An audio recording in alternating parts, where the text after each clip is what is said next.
The sun had just started to peek over Dayton, Ohio, casting a golden glow over quiet streets and neatly parked cars. Inside one small apartment, 2-year-old Evan Carter was already awake, clutching a bright red toy truck. His laughter filled the living room as he shuffled across the carpet, tumbling and spinning, completely unaware of the world beyond his small, safe apartment. His mother, Melissa Carter, kissed him goodbye at the door.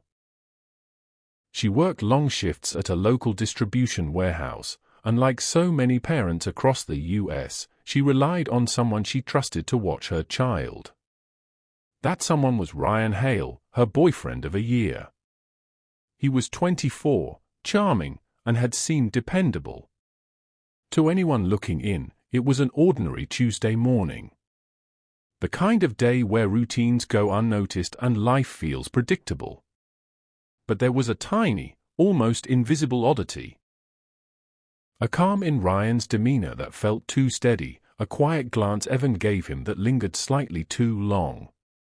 Melissa left the apartment at 7:14 a.m., trusting Ryan completely. She didn't know that today would be unlike any day before.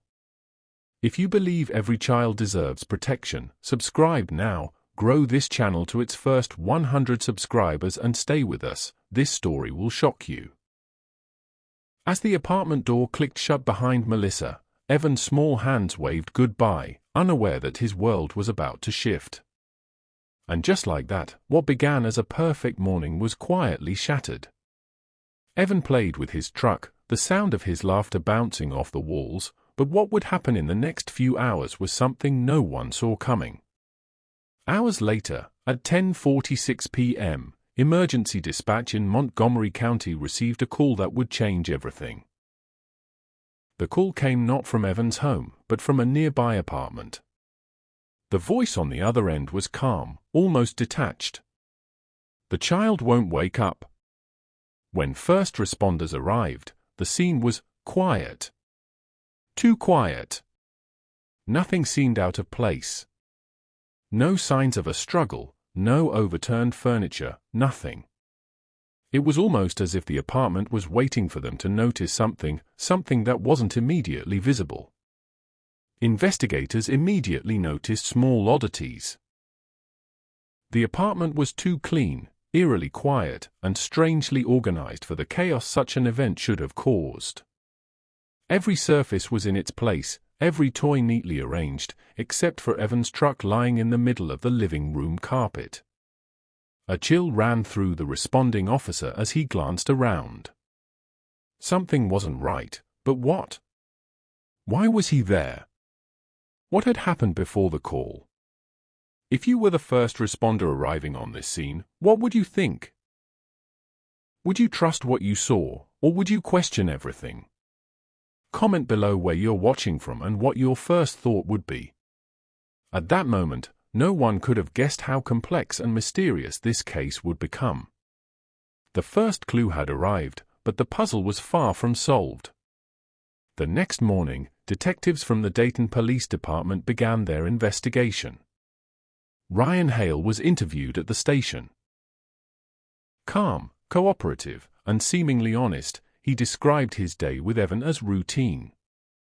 He said the toddler had been fine, playing, laughing, napping, until suddenly, he became unresponsive. At first glance, it seemed believable. But seasoned investigators sensed something subtle, an energy that didn't match the story. A pause too long here, a gesture there. Nothing concrete, but enough to spark curiosity. Police began following procedural steps.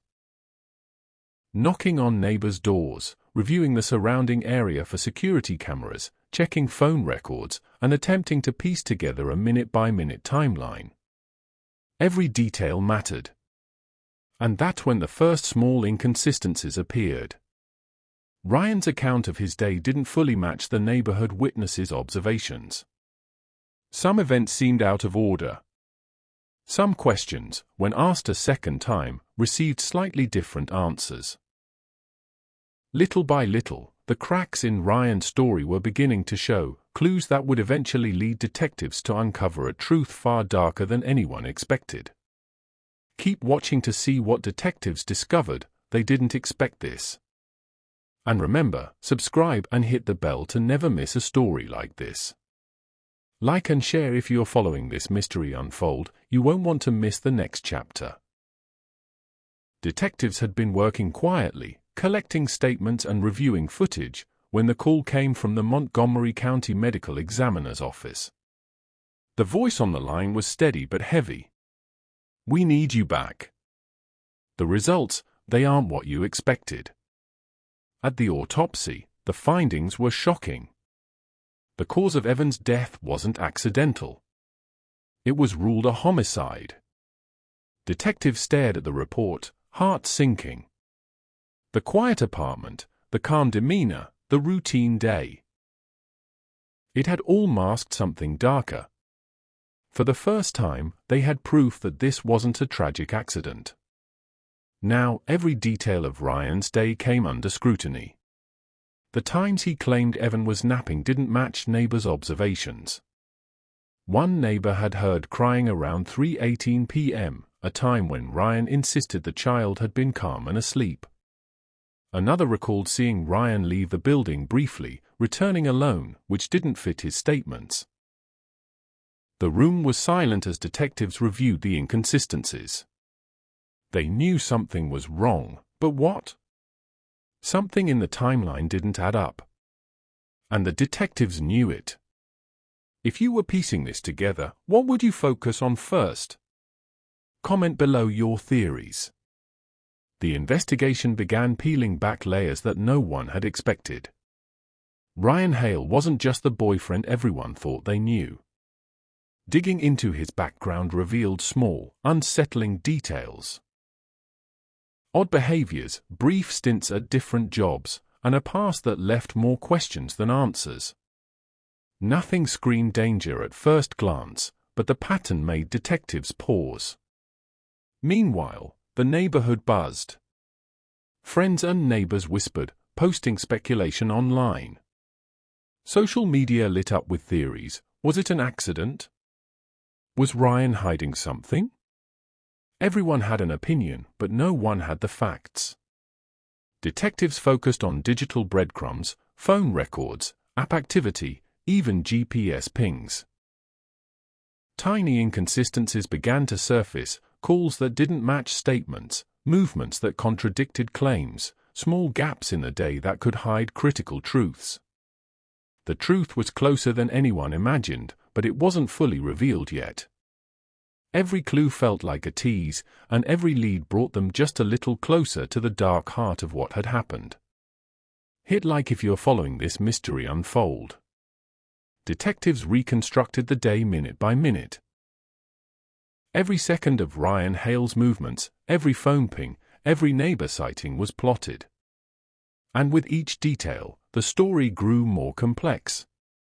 Security footage from a nearby gas station showed Ryan leaving the apartment at 2:47 p.m. and returning alone. No Evan. No stroller.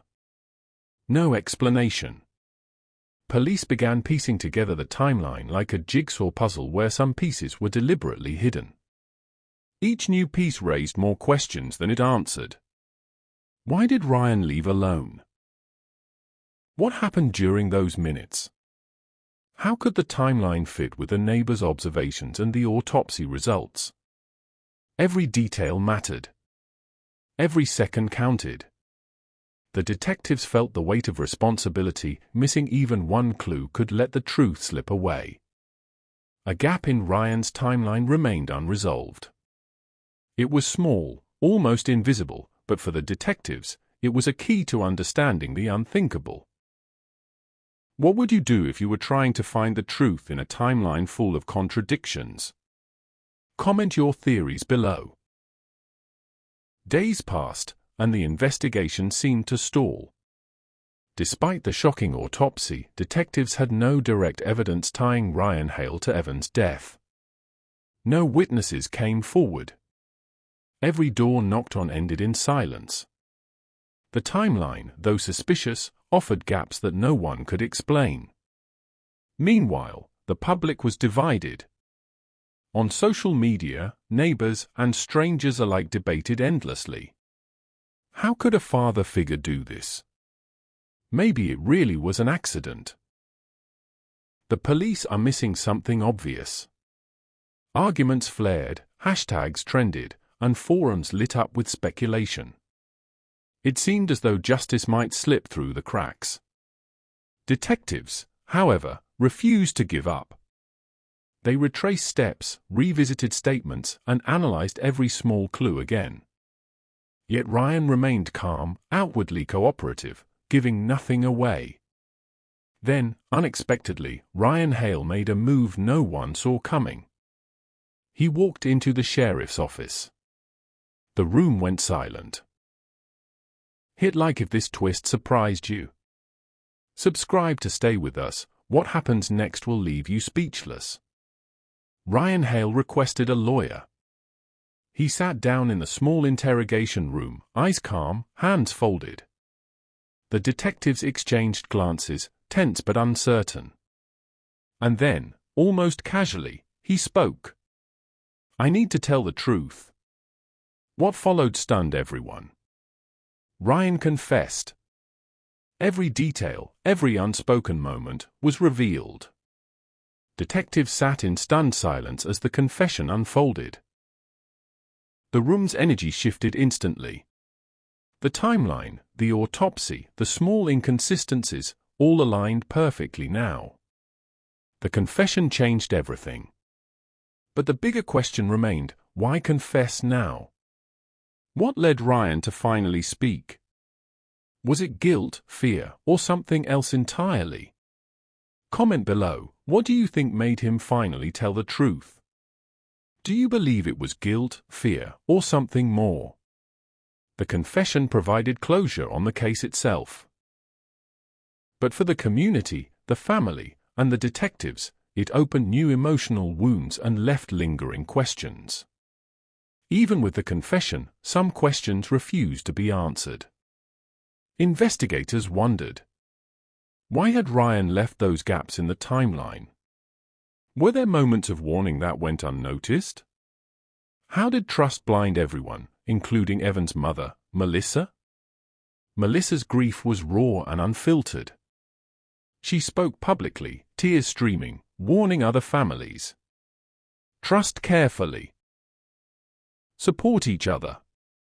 A moment of inattention can change everything. Even after the confession, not everything added up, some details remain a mystery. What really happened in those final hours? Share your thoughts in the comments below. Where are you watching from? And don't forget to subscribe to follow every shocking detail as this story unfolds. Even after the confession, the truth of what happened to Evan Carter was uncomfortable, haunting, and difficult to fully comprehend. The case reminded everyone that assumptions and trust can hide danger in the most ordinary moments. A loving child, a mother working hard, and a trusted caregiver, yet tragedy still found a way in.